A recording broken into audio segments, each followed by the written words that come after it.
I'm Mani Khanuja, Principal Generative AI Specialist Solutions Architect at AWS and author of 2 books on building these systems in production. Last time we found that an average can hide a 25-second freeze. So today let's do throughput properly, the way I promised you at the end of the previous episode. Somebody tells you their server does 9,000 tokens a second. So that's tokens coming out of the whole machine, all of their users added together. Is that good? You can't say, can you? They've given you one number, and there's a second number that goes with it, and that second one is the one that costs you money. And you've already got your latency numbers from episodes 1 and 4. So today is the other side of it, which is 3 different throughputs, and the latency target you have to pin next to them. So here's the first problem. That number can go up while everyone using your server is having a worse time, and both of those things can be true at the same time. How? Well, back in episode 1, I gave you throughput as requests per second, whole conversations finished. And that one's real, but it's one of 3, and people call all 3 of them throughput. And you already know all 3 of them because you drove through them this morning. So picture a freeway. 1 is total output tokens per second. So that's every car getting past 1 point on the road, all the lanes added up. 2 is requests per second, and that's whole trips completed, start to finish. And 3 is tokens per second per user, and that's how fast your own car is actually moving. And it's the only one of the 3 your user ever feels. So when somebody quotes you a throughput, which one was it? Usually the first, because the first one's the biggest, and you can push that one up by making the third one worse. So stay on that road for a minute, because it shows you why those 3 pull against each other. When is a freeway carrying the most cars?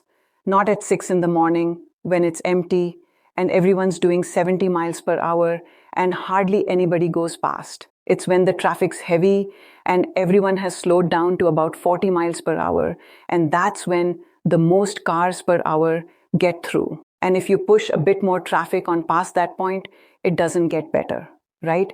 It breaks down, everyone crawls, and now you've got fewer cars getting through than you had before. So a throughput number with nothing said about latency, that's just a traffic jam somebody's proud of. So you'd reach for Goodput here. You already know it from episode 1, so I won't define it again. So here's how you set it.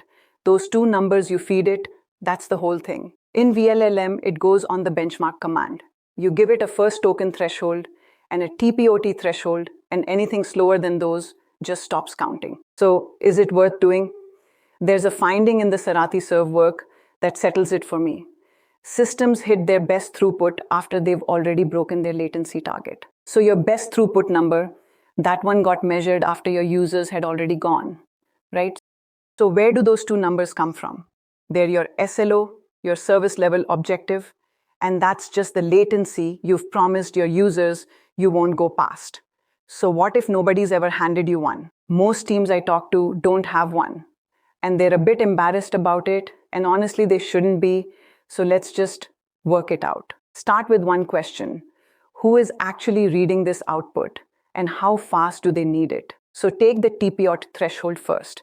That's your average gap between tokens. If a person is reading along while the answer appears, then their reading speed is your ceiling, somewhere around 200 to 300 words a minute. And once you're faster than that, going faster buys you nothing. But what if nobody's reading it? If that output feeds straight into another agent or into the next step of a pipeline, then there's no reading speed to beat, and something downstream is waiting on every single token. So faster is just faster. So that's the same server with 2 completely different answers depending on who's on the other end of it. Now your first token target, and that one comes down to how quickly your application has to respond at all. Real time means somebody is sitting there waiting. Somebody watching a chat window, they'll give you a second or 2, and somebody typing code and waiting on a completion won't give you a quarter of that. Near real time means they'll wait a bit, so a report somebody asked for can take a few seconds. And batch means nobody's watching at all.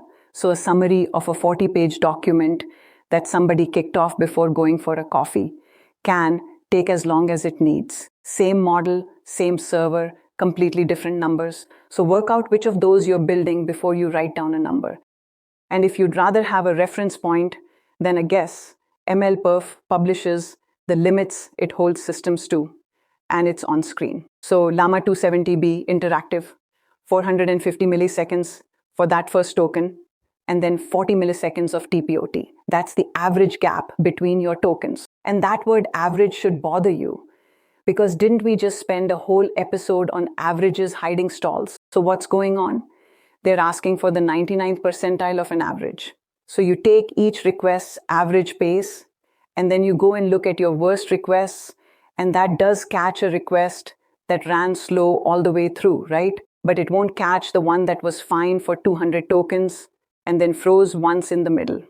So use it and keep last episode's 99th percentile inter-token latency panel sitting right next to it. One more idea, and I'll be honest with you about how much it matters. So back to the freeway one last time, because the cars out there right now, that's just the cars joining every hour times how long the drive takes, and there's nothing clever about it. And that's Little's law out of queuing theory, and on your server, it's exactly the same thing. Requests in the system, that's your arrival rate times how long each one takes. So is that going to make your inference faster? Honestly, no. Because how long each request takes depends on how many are in there already. And that was the thing you were trying to work out in the first place, right? You'd use it for capacity planning, sizing a fleet against a forecast, that sort of thing. And that's usually a different team. So park it. And if you land in that room one day, at least you'll know the name of it. So back to that 9,000 tokens a second. What do you ask now? Two things.